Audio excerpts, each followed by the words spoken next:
The cruelest thing your children can do isn't yelling at you. It's pretending you no longer exist.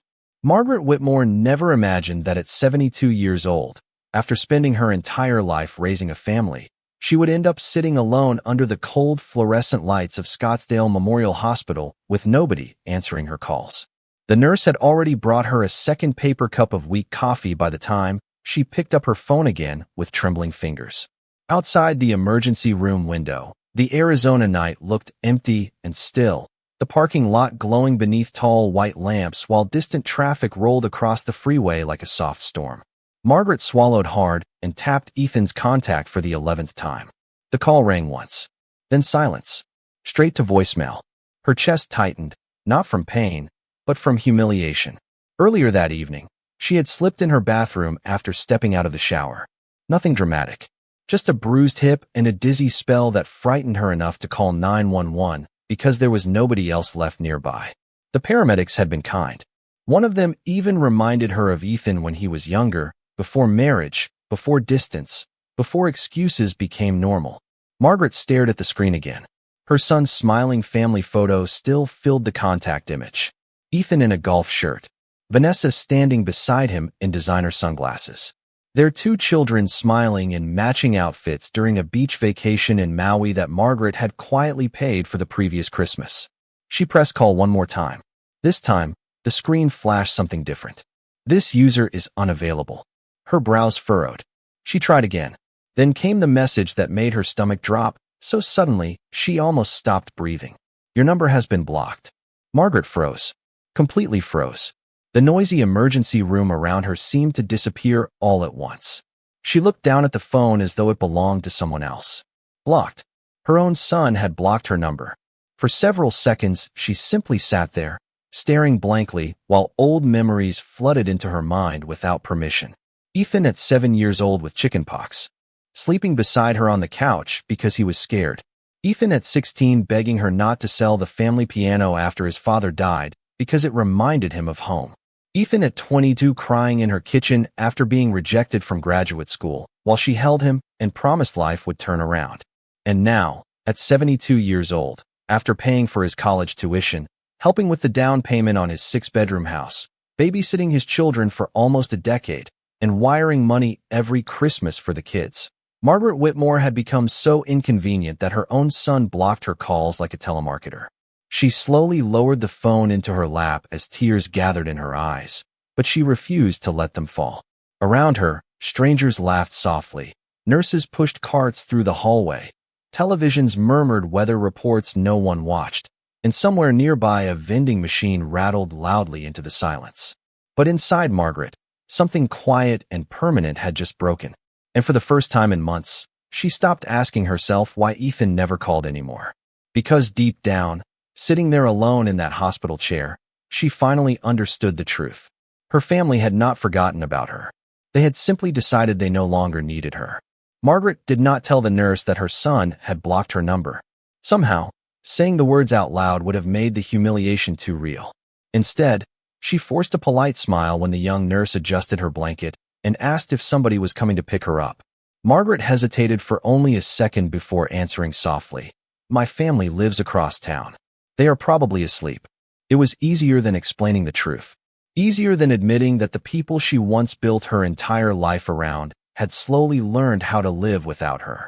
Around 4 a.m, the doctor discharged her with instructions to rest for a few days and avoid walking without support. Scottsdale nights could get surprisingly cold in early December, and Margaret wrapped her beige cardigan tighter around herself while waiting outside for a cab. The automatic hospital doors slid open and shut behind her, while she stared across the empty parking lot. She remembered a time when Ethan would have driven across the state for her without hesitation. When he was younger, he used to call her every Sunday evening no matter how busy he was. After Vanessa entered his life, the calls became shorter. Then occasional, then holidays only. Eventually, even birthdays started feeling like obligations instead of family. Margaret climbed carefully into the back seat of the cab and gave the driver her address near McCormick Ranch. As the city lights passed by outside the window, she opened her phone again and scrolled through old photographs. Ethan holding his first fishing rod at Lake Powell. Ethan graduating from Arizona State University in a dark maroon cap and gown, while Margaret cried proudly in the bleachers under 100-degree heat. Ethan standing beside Vanessa on their wedding day, while Margaret quietly handed over a check large enough to cover the reception venue because the young couple was a little short. Margaret never mentioned how many extra shifts she worked at the insurance office after her husband died. Nobody knew she refinanced her own home at 58 years old just to help Ethan finish graduate school debt-free. She never wanted recognition for any of it. Mothers were not supposed to keep score. But sitting alone in that taxi before sunrise, Margaret could not stop herself from remembering every sacrifice one by one like unpaid emotional receipts. When she finally arrived home, the silence inside the house felt heavier than usual. Her late husband Robert had been gone almost 14 years, yet tonight his absence hurt differently. Margaret slowly placed her purse on the kitchen counter and looked around the dark home they once filled with noise and holiday music and grandchildren running through the hallway. These days, the only sounds came from the grandfather clock in the living room and the occasional hum of the refrigerator. She heated canned chicken soup in the microwave and lowered herself carefully into a chair at the kitchen table. Her phone remained beside her untouched. No missed calls. No messages. Not even from her grandchildren. Around 7:30 that morning, her screen finally lit up. For one foolish second, hope rushed into her chest. Ethan. But the message was not from him. It was an automated fraud alert from her bank. Margaret let out a quiet laugh that sounded more sad than amused. Later that afternoon, while resting on the couch with an ice pack against her hip, she opened Facebook and immediately regretted it. Vanessa had posted new family photos from the previous weekend. Matching sweaters, smiling faces, hot chocolate by an outdoor fire pit at a luxury resort in Sedona. The caption read, "Feeling blessed with the people who matter most." More than 300 comments flooded beneath the post. "Beautiful family. You two are parenting goals. Your mother must be so proud." Margaret stared at the words until her vision blurred slightly. Nobody commenting on those photos knew that the woman who helped pay for half those vacations had spent the previous night alone in an emergency room trying desperately to reach her son. Then she noticed something else. Vanessa had tagged every family member in the photos except her. Margaret slowly locked her phone and leaned back against the couch cushion, suddenly exhausted in a way sleep could not fix. Deep down, she began realizing something painful. Families rarely fall apart all at once. Sometimes they disappear quietly, one ignored call at a time. 3 days passed before Ethan finally called his mother. By then, Margaret already knew the reason. It was never guilt. It was timing. She stood quietly in her kitchen that Thursday morning slicing strawberries for herself when her phone rang across the counter. Ethan's name lit up the screen like nothing had happened. Margaret stared at it for several seconds before answering. "Hi, Mom," he said casually, almost distracted, like a man calling to reschedule a dentist appointment instead of checking on his 72-year-old mother after disappearing for nearly a week. Margaret wiped her hands slowly on a dish towel. "Hello, Ethan. Sorry I missed your calls the other night. Things have been crazy over here." Margaret said nothing. She could hear Vanessa talking faintly in the background along with the sound of kitchen cabinets closing. Ethan continued quickly, almost rehearsed. "Vanessa and I took the kids up to Sedona for a few days. Cell service was terrible." Margaret glanced toward the living room where her laptop still sat open on Facebook, showing smiling family photos from that same vacation. Perfect signal for posting pictures every few hours apparently. "I see," she answered quietly. Ethan cleared his throat. "Anyway, I was actually calling because Vanessa is putting together Christmas plans early this year. We are thinking maybe Christmas Eve instead of Christmas Day. The kids have ski lessons after the holiday." Margaret almost smiled at how easily he skipped over everything important. No mention of the hospital. No concern in his voice. No apology for blocking her number. Just scheduling. Logistics. Convenience. It sounded less like family and more like customer service. "That sounds lovely," she replied calmly. Ethan hesitated, perhaps expecting more warmth from her. "You okay?" he asked suddenly. Margaret looked down at the purple bruise still fading along her hip. "I had a little fall earlier this week." Silence. Then finally, "Oh wow. Are you all right?" The words came late. Too late to feel real. "I spent several hours in the emergency room," Margaret added softly. Another silence followed. She imagined Ethan looking toward Vanessa while deciding how concerned he should sound. "Why did you not tell us?" he asked. Margaret almost laughed at the absurdity of the question. Instead, she answered honestly, "I tried." Ethan became defensive immediately. "Mom, if this is about the phones again, I told you service was bad." Margaret closed her eyes briefly. She suddenly understood something painful. Ethan was not even embarrassed anymore. He expected her to accept obvious lies because he assumed she always would. "Of course," she said gently. "I am sure you were very busy." The conversation ended a few minutes later after brief talk about weather and the children. Once the call disconnected, Margaret remained standing silently in the kitchen staring at the wall. Her chest no longer hurt the way it had at the hospital. The sadness was changing into something colder now, something clearer. That weekend, Margaret attended her church friend Lorraine's 75th birthday luncheon at a country club in Paradise Valley.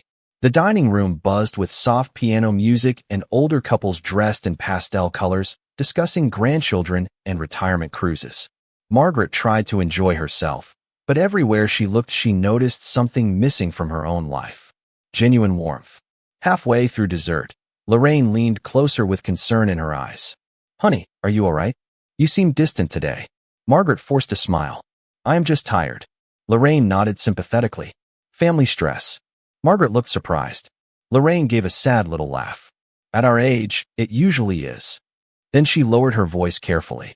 "I saw Vanessa at the grocery store last week." Margaret listened quietly. "She mentioned you were becoming forgetful lately. She sounded worried about you living alone." Margaret felt her stomach tighten instantly. "Forgetful?" Lorraine nodded awkwardly. "She said the family might need to start making decisions soon about your house and finances." For a moment, Margaret could not speak. The noise of the restaurant faded into the background, while one horrifying realization settled into place inside her mind. Vanessa was already preparing the story. Not that Margaret was lonely, not abandoned, not neglected. No, they were building a narrative that she was old, confused, fragile, and incapable. Suddenly, every ignored phone call felt different. Every fake smile at holidays. Every passive little comment about downsizing or simplifying life. Margaret sat perfectly still while her coffee slowly cooled beside her untouched. Deep down, for the first time, she began wondering if her family had not only stopped loving her. Perhaps they had already started planning for what came after her. After lunch with Lorraine, Margaret stopped pretending she did not see what was happening around her. For years, she had excused every forgotten phone call and every canceled visit because she wanted peace more than honesty. She told herself Ethan was stressed from work. She told herself Vanessa was busy raising children. She told herself modern families were simply different now. But once someone plants a seed of truth in your mind, it becomes impossible not to notice every sign afterward. The following Monday, Margaret decided to test something quietly. She did not tell anyone she was doing it, not even Lorraine. Early that morning, she sent Ethan a short text message. "Doctor says I should not be driving for a while after the fall. I may need help with groceries this week." Then she waited.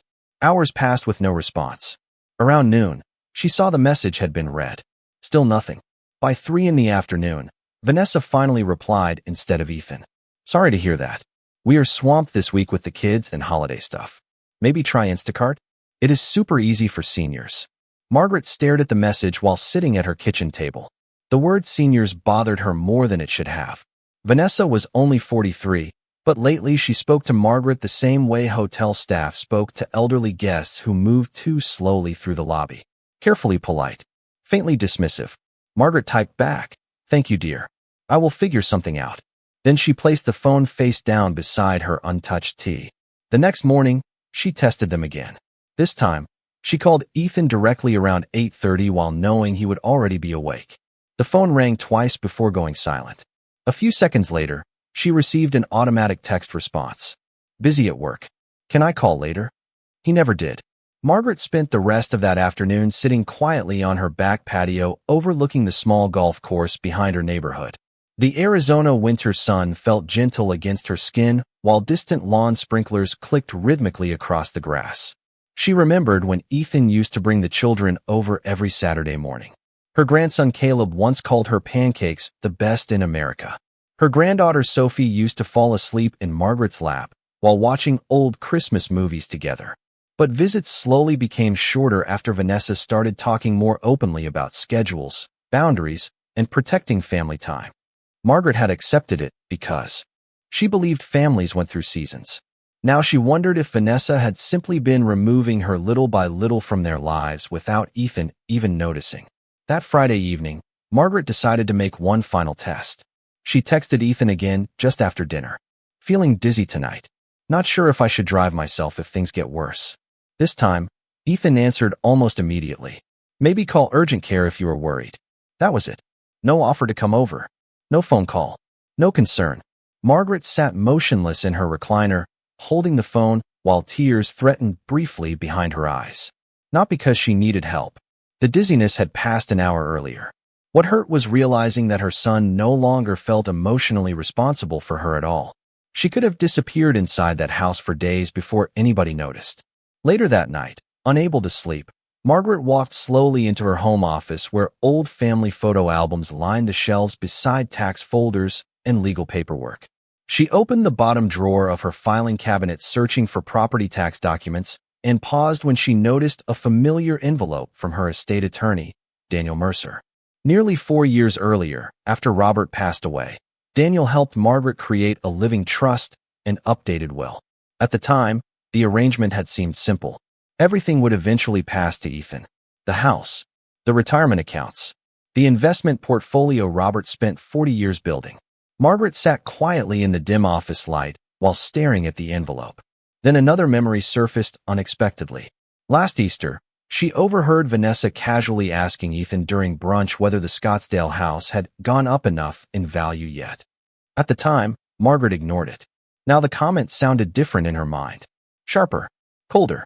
Slowly, Margaret opened the drawer wider and removed the thick estate folder with both hands.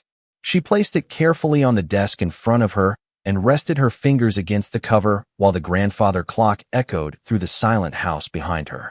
For the first time in her life, Margaret Whitmore began asking herself a question she never thought a mother should have to ask. What happens when the people you plan to leave everything to have already emotionally buried you while you are still alive? The next Tuesday morning, Margaret Whitmore walked into Daniel Mercer's law office carrying the same leather folder she had opened in her home office 3 nights earlier. The building overlooked Camelback Road, all polished glass and quiet professionalism, with holiday wreaths hanging neatly in the lobby beside a silver Christmas tree decorated in white lights. 20 years ago, Margaret and her husband Robert first hired Daniel after selling their manufacturing business. Back then, estate planning felt like something distant people did when they became truly old. Now Margaret sat alone in the waiting room with silver hair carefully styled, hands folded tightly in her lap, and a sadness in her eyes that no amount of makeup could hide. Daniel came around the corner himself when he saw her name on the appointment list. He was in his early 60s now, thinner than Robert used to joke he should be, but still carrying the same calm voice and expensive reading glasses hanging from his collar. "Margaret," he said warmly, "it has been too long." She smiled politely. "Longer than I expected." Once inside his office, Daniel closed the door gently behind them and asked if she wanted coffee or water. Margaret declined both. For several moments, she simply sat there staring at the framed family photos on his bookshelf while trying to organize thoughts she never imagined having. Finally, she spoke quietly. "I think I need to make changes to my trust." Daniel did not react immediately. Experienced attorneys learned long ago that silence often revealed more than questions. "All right," he answered carefully. "Tell me what is going on." Margaret looked down at her wedding ring, still worn every day even after 14 years without Robert. "My son does not call unless he needs something. My daughter-in-law has started telling people I cannot manage my own affairs anymore." Her voice remained calm, but Daniel noticed the humiliation beneath it. Margaret continued slowly. "I spent years believing they were busy. I think now they were simply waiting." Daniel leaned back quietly in his chair. "Waiting for what?" Margaret met his eyes for the first time. "For me to become weak enough that they could take over my life politely." The room became still. Outside the office window, Scottsdale traffic rolled steadily beneath the winter sun, while inside Margaret finally spoke truths she had buried for months. She told him about the blocked phone calls, the emergency room, the ignored messages, Vanessa discussing her mental sharpness with friends. Ethan avoiding every conversation involving responsibility unless money or holidays were attached. Daniel listened without interruption. When she finished, he opened the original trust paperwork slowly across the desk between them. Nearly everything was designated for Ethan after Margaret's death. The Scottsdale home worth nearly $2 million. Retirement investments. Robert's remaining business assets. Savings accounts. Even family heirlooms carefully documented over the years. Daniel adjusted his glasses. Are you wanting to reduce his inheritance? He asked carefully. Or remove him entirely? Margaret did not answer immediately. She looked out the window for several seconds before speaking in a voice so calm it almost frightened even herself. I want to stop rewarding people for abandoning me while I am still alive. Daniel nodded once, understanding far more than the sentence itself. They spent the next 2 hours reviewing options. Margaret surprised herself with how prepared she sounded. She wanted scholarship funds established through the local community college where Robert once taught night classes. She wanted donations directed toward veterans' housing programs. She wanted portions set aside for her church outreach center and the hospice organization that cared for Robert during his final months. And after thinking quietly for several minutes, she requested something else. A private caregiver support fund for elderly people without family assistance. Daniel looked at her gently. And Ethan? Margaret folded her hands together.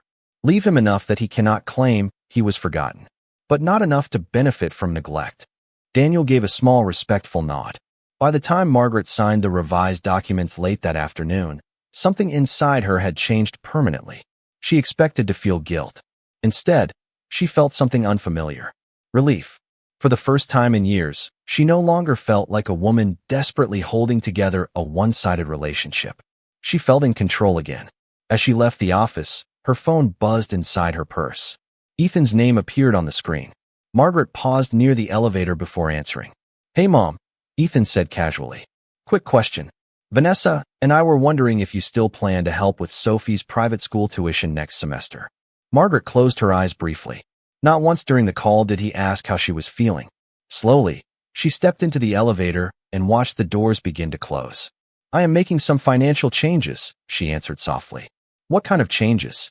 Ethan asked immediately, sudden alertness entering his voice. Margaret looked at her reflection in the mirrored elevator wall. For the first time in a very long time, she no longer looked confused. The kind people make, she said calmly, when they finally understand who values them and who only values what they can provide. Everything changed after Margaret mentioned financial changes on the phone. Before that conversation, days could pass without Ethan checking on her. Suddenly, her phone started ringing again. The first call came the next morning at 9:15, while Margaret watered the small rose bushes outside her patio. Ethan sounded unusually cheerful. Hey, Mom, just wanted to check in. How are you feeling today? Margaret paused with the garden hose in her hand. It had been nearly 6 months since he called simply to ask how she was feeling. I am fine, she answered calmly. Good, good, Ethan replied quickly. Listen, Vanessa and I were talking last night and realized we have not spent enough quality time together lately. Maybe we should all do dinner this weekend. Margaret looked down at the wet brick beneath her shoes while a strange sadness settled over her. It was amazing how quickly affection returned once money felt uncertain. That sounds nice, she said politely. 2 hours later, Vanessa texted her for the first time in weeks. Thinking about you today? Let us know if you need anything at all. Margaret stared at the message so long the screen dimmed. Need anything at all? The same woman who recommended grocery delivery instead of helping her now suddenly sounded like a devoted daughter. Margaret did not respond immediately. Instead, she spent the afternoon driving quietly through Scottsdale with Christmas music playing softly through the car speakers while she thought about the difference between genuine love and strategic kindness. By Friday evening, Ethan insisted on taking her to dinner at an upscale Italian restaurant near Kierland Commons.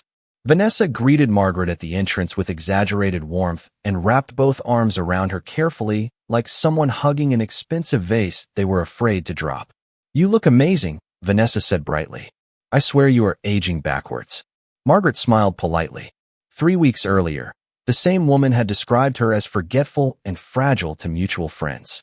During dinner, Ethan ordered expensive wine, while Vanessa kept steering the conversation toward Margaret's future plans. Have you thought any more about downsizing? Vanessa asked casually while cutting into her salmon. That house must feel huge for one person. Margaret dabbed her napkin gently against her mouth before answering. I still like my home. Vanessa nodded quickly. Of course. It is just that upkeep can become overwhelming at a certain age. Ethan joined in carefully. We worry about you living alone, Mom. Margaret almost admired how smoothly they performed concern now. The timing was too perfect to ignore.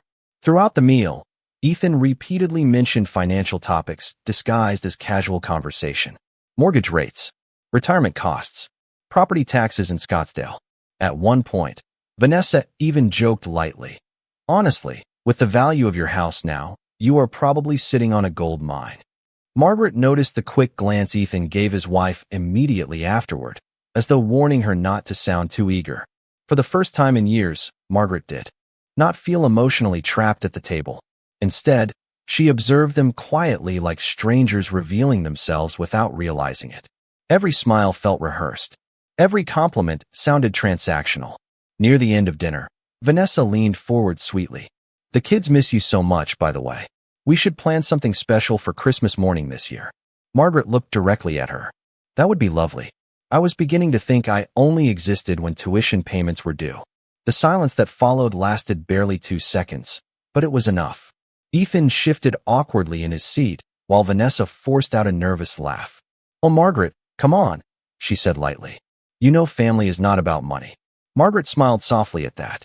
Family is not about money. Strange words coming from people who only rediscovered her importance after hearing she might change her finances. Later that evening, after dinner ended, Ethan insisted on walking her to her car. The parking garage echoed with distant traffic and elevator chimes while cold December air drifted through the concrete structure. Before Margaret opened her driver's side door, Ethan suddenly lowered his voice. Mom, he began carefully, when you mentioned financial changes the other day, what exactly did you mean? There it was. Finally. Not concern. Not love. Not guilt. The real reason for all the sudden attention. Margaret rested one hand against the car door and studied her son's face beneath the garage lights. For one painful moment, she still saw the little boy who used to wait for her at the front window every evening after work. But that little boy was gone now. In his place stood a grown man more frightened of losing future money than losing his relationship with his mother. Margaret opened the car door slowly. It means, she answered quietly, that I have started making decisions based on how people treat me now instead of how they used to treat me years ago. Ethan's expression tightened instantly. And for the first time since Robert died, Margaret no longer felt guilty for finally seeing the truth clearly. The week before Christmas arrived with sudden unusual warmth from Ethan and Vanessa. Every morning seemed to bring another message, another invitation, another carefully timed reminder that Margaret was loved. Vanessa began sending photos of the grandchildren decorating cookies and writing captions like, Sophie keeps asking when she can see Grandma again. Ethan called 3 times in a single week, which was more than he had called during the previous 3 months combined. Margaret noticed every detail now with painful clarity. The kindness always intensified whenever finances entered the conversation. One afternoon, Ethan casually mentioned rising tuition costs again while pretending to discuss the children's future. Another evening, Vanessa sent links to luxury senior communities just in case Margaret ever wanted less stress. It all sounded thoughtful on the surface, but beneath every word Margaret sensed quiet calculation moving underneath like a current beneath calm water. Still, she agreed to Christmas Eve dinner at Ethan and Vanessa's house. Part of her wanted one final chance to see whether any genuine warmth remained in her family at all. Their house glowed with expensive holiday decorations when Margaret arrived just after 5:30. White lights wrapped every palm tree outside, while giant wreaths hung from the second-floor windows. Inside, the smell of cinnamon candles and roasted hemp filled the air. Vanessa greeted her at the door wearing cream-colored cashmere and the same polished smile she used for charity galas and neighborhood events. There she is, Vanessa announced brightly as if welcoming a celebrity guest. The kids are going to be so excited. Margaret stepped inside slowly carrying wrapped presents for the grandchildren. Ethan kissed her cheek quickly before taking her coat. Mom, you look great. Again with the compliments.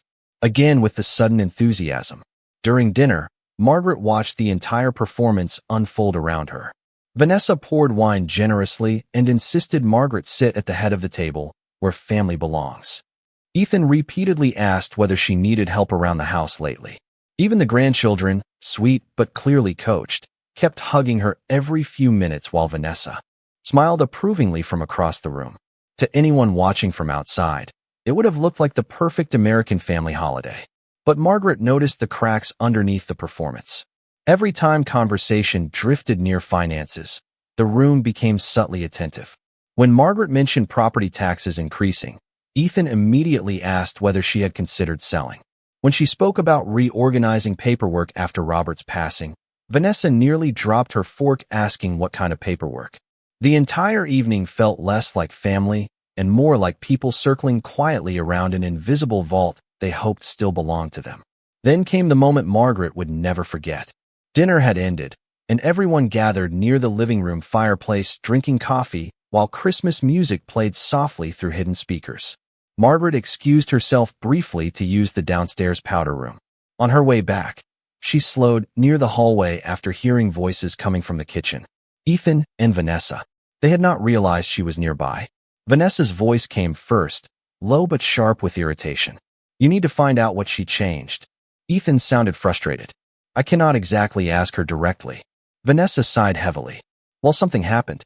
Old people do not suddenly start talking about financial changes unless somebody got in her head. Margaret stood completely still behind the hallway corner while coldness spread slowly through her chest. Ethan lowered his voice further.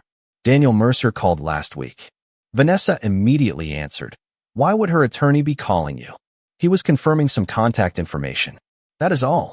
A pause followed before Vanessa spoke again, this time with a bitterness Margaret had never heard so openly before. I swear, if that woman gives away money after everything we have tolerated for years. Margaret stopped breathing for a moment. That woman. Not Mom. Not Margaret. Just that woman. Ethan exhaled tiredly. Relax. She would never completely cut us out. Vanessa laughed quietly, but there was no warmth in it. She better not. We have practically built our future around that inheritance. Margaret felt her fingers tighten around the hallway wall beside her. Built our future around that inheritance. Not memories. Not love. Not family. Inheritance. Suddenly, every ignored call, every fake concern, every staged family dinner snapped together with brutal clarity inside her mind. Margaret remained silent for several seconds before calmly stepping back into the living room as though she had heard nothing at all. Vanessa immediately turned toward her with a bright, practiced smile. There you are, she said sweetly. We were just talking about next summer's family vacation. Margaret looked directly into her daughter-in-law's eyes for the first time without uncertainty clouding her judgment. Then she smiled softly and answered with perfect calm. How nice. It is amazing what people start planning when they think someone else is paying for it. After Christmas Eve, Margaret stopped questioning herself completely. The last thread of denial disappeared the moment she overheard Vanessa talking about her inheritance like it was already sitting inside their bank account.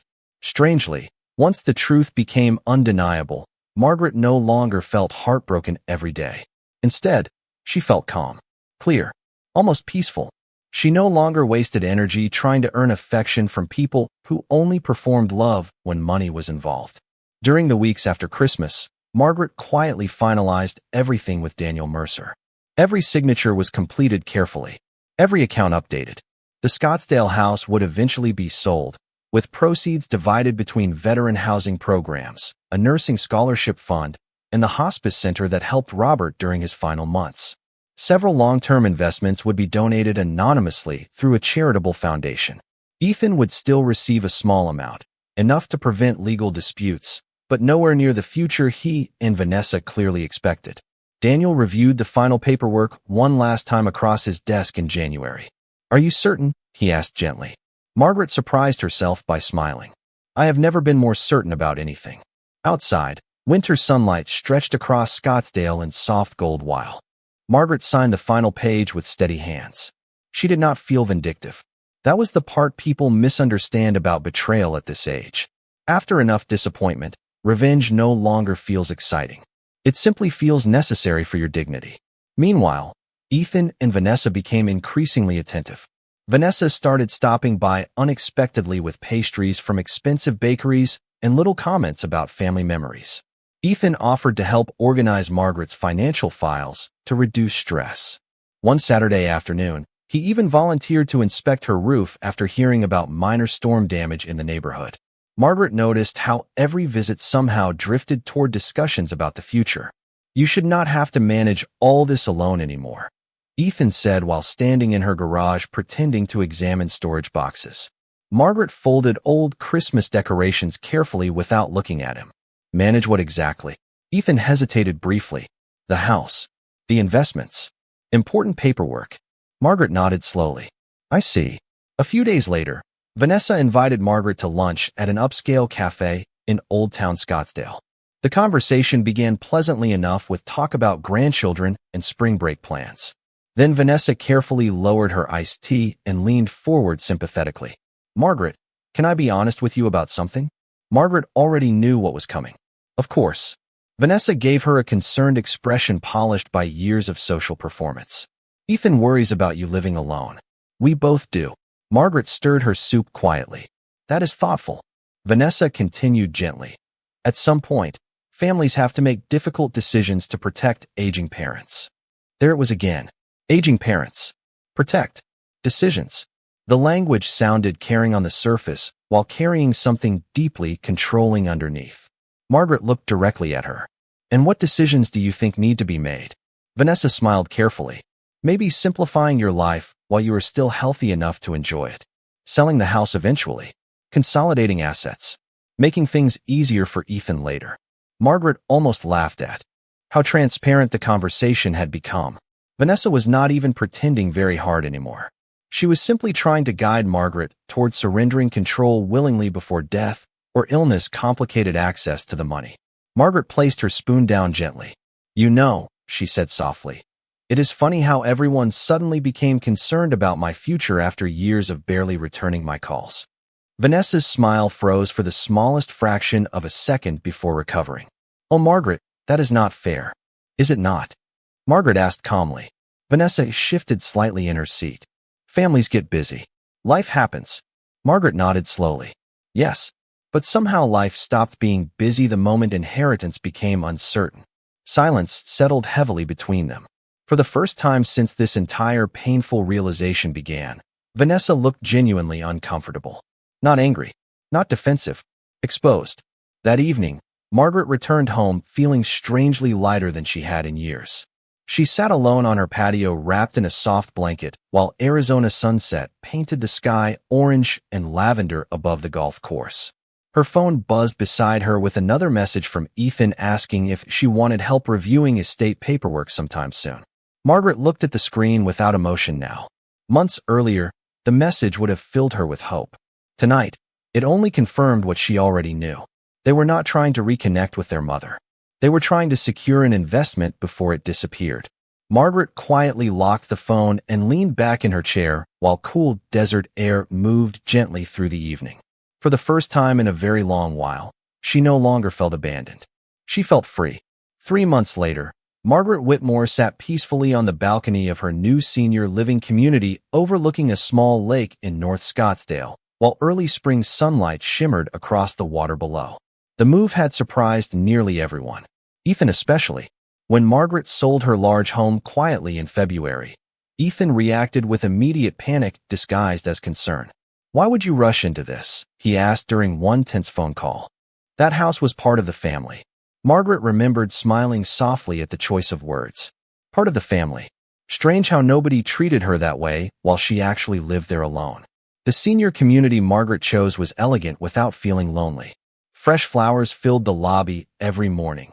Neighbors gathered for coffee and card games in the afternoons. And for the first time in years, Margaret no longer spent entire evenings staring at her phone, hoping somebody might call.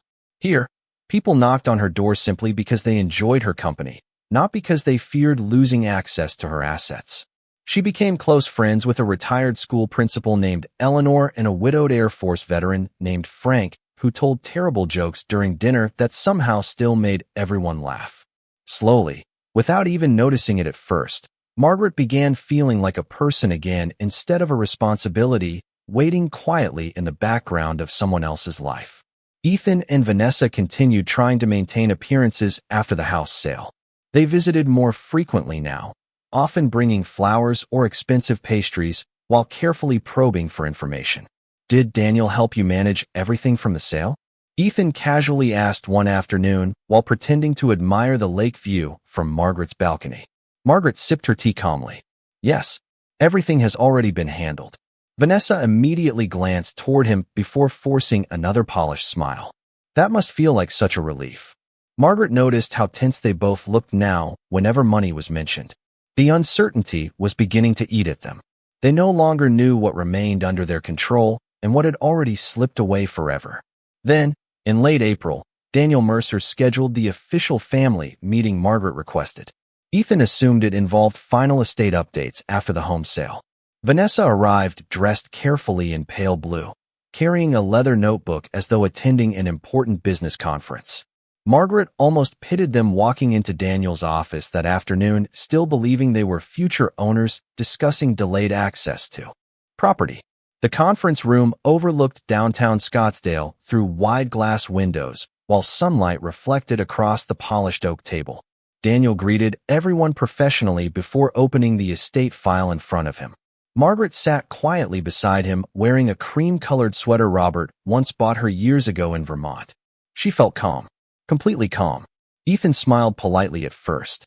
"So what exactly are we reviewing today?" Daniel folded his hands together carefully. "Your mother requested a formal explanation of her updated estate structure." Vanessa straightened slightly in her chair. Margaret remained silent while Daniel began speaking in his measured attorney voice. He explained the charitable foundations, the scholarship funds, the hospice donations, the veteran housing endowment, the caregiver assistance trust. With every sentence, Ethan's expression became tighter while Vanessa slowly lost color in her face. Finally, Ethan interrupted. "Wait, how much of the estate is actually still going to family?" Daniel looked down briefly at the paperwork before answering gently. "A modest portion remains designated for you and your children. The majority has already been legally redirected elsewhere according to your mother's instructions." Silence crashed into the room so heavily that even the air seemed frozen. Vanessa stared directly at Margaret. "You gave it away?" The shock in her voice sounded less emotional than financial. Margaret looked at her calmly. "I gave it where it would be appreciated." Ethan leaned back hard in his chair. "Mom, this is insane." Margaret studied her son quietly. "Is it?" Ethan rubbed both hands across his face in frustration. "Do you have any idea what this does to our future?" Margaret answered softly. "Yes. I think I finally do." Vanessa's composure cracked completely. "After everything we have done for you." The words hung in the room like poison. Margaret almost smiled sadly at the accidental honesty hidden inside them. Not everything they had shared with her, everything they had done for her, like kindness, had been a transaction expecting future payment. Daniel remained silent while Margaret folded her hands carefully on the table. "You blocked my calls when I needed my family," she said quietly. "You discussed my finances before asking about my health. You treated my death like a retirement strategy." Ethan opened his mouth to argue, but no words came, because somewhere deep down, he knew she was telling the truth. Margaret stood slowly from her chair and picked up her purse. For a brief moment, she looked at the son she once loved so fiercely she would have sacrificed anything for him. Perhaps she still would have once, but not anymore. "The saddest part," she said softly before walking toward the door, "is not that you lost the inheritance. It is realizing you stopped loving me long before I stopped paying for you."